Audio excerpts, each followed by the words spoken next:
Monsieur le maire, chers collègues, je vais essayer de rester dans la continuité de mes interventions précédentes. Vous nous demandez donc de valider les conditions d'emprunt des 5 contrats et des inscriptions hypothécaires sur les droits réels immobiliers conférés aux sociétés civiles immobilières, SCI, dans le périmètre du stade de Gerland. On se souvient qu'en mars 2018, la ville de Lyon avait accordé à la SASP Lorugby des droits immobiliers à hauteur de 28 mètres carrés de plancher dans le périmètre du stade de Gerland. La SASP Lorugby a par la suite cédé à 6 SCI ces droits afin de valoriser ses biens. Je ne reviendrai pas sur ces compliqués montages financiers immobiliers. J'avais eu longuement le temps de poser des questions et de m'interroger sur ce montage en mars 2018. Et depuis, un certain nombre de choses a évolué. Les élus du groupe Les Indépendants voteront cette délibération qui est la suite logique de l'opération des Jardins du Loup. Cela permettra surtout à la SASP Lorugby, qui a investi 32,4 millions d'euros, de trouver un équilibre économique indispensable pour la viabilité du projet. D'autant plus qu'après de multiples demandes, la transparence a été faite sur le montant des 4 opérations de cession partielle des droits à construire qui permettront de récupérer en recettes pour la SASP Lorugby 31,17 millions d'euros bruts. Donc c'est un retour sur investissement pour la SASP Lorugby. Cependant, nous sommes aujourd'hui encore en attente des conditions financières de modification de la répartition du capital social des SCI numéros 3 et 4. En effet, initialement détenu à 1% par la SASP Lorugby et 99% par la foncière Polygone, le capital de ces deux SCI a été porté à 99% pour la SASP Lorugby et 1% pour la foncière Polygone.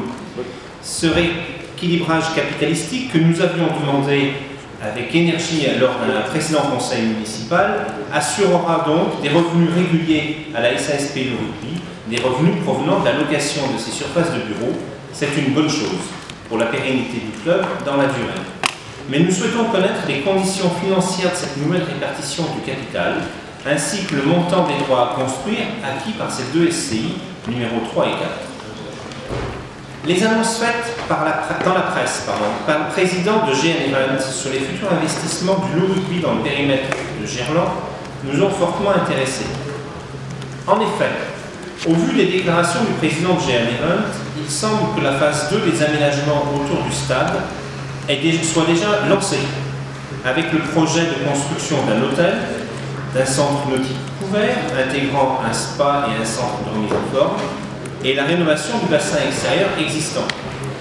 Nous aurions préféré, monsieur le maire, avoir cette information et ces informations de la part de la ville de Lyon, et non par la presse interposée.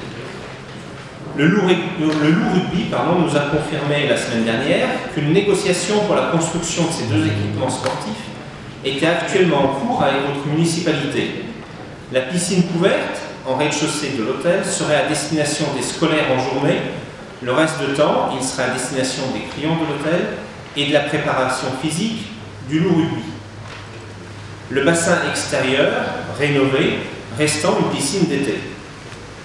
Pour nous, et nous le disons depuis 3 ans, ces équipements, situés à Gerland, sont des équipements d'intérêt municipal.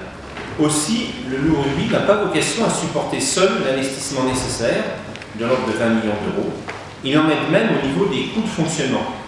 Un équilibre financier devra donc être trouvé avec la ville. Cet équilibre financier est étroitement lié à l'ambition que la ville de Lyon met dans ses équipements. Monsieur le maire, depuis des années, nous nous battons pour que la ville de Lyon renforce son offre en équipement nautique. La ville de Lyon propose en effet 2 fois moins de piscines par habitant que le reste du département du Rhône. Une piscine pour 80 000 habitants à Lyon contre une piscine pour 40 000 habitants dans le reste du département. Monsieur le maire, pour nous, une piscine, et là aussi j'ai déjà eu l'occasion de le dire, est bien évidemment un équipement sportif, un équipement de loisirs, mais c'est aussi un équipement d'intérêt social, notamment pour ceux qui n'ont pas la chance de partir en vacances durant la période estivale. Monsieur le maire, pouvez-vous nous éclairer sur le cahier des charges de la ville de Lyon, notamment vis-à-vis des conditions d'accessibilité de ces équipements pour les clubs sportifs, ainsi que pour les scolaires, mais aussi en termes de tarification pour le grand public. Dernière question, Monsieur le maire, ces nouveaux équipements sportifs et nautiques seront-ils ouverts dès l'été 2020? Car à cette date, la piscine actuelle sera fermée. La convention de mise à disposition gratuite signée entre le Loup et la ville de Lyon arrivant à échéance à la fin de l'été 2019. Je vous remercie.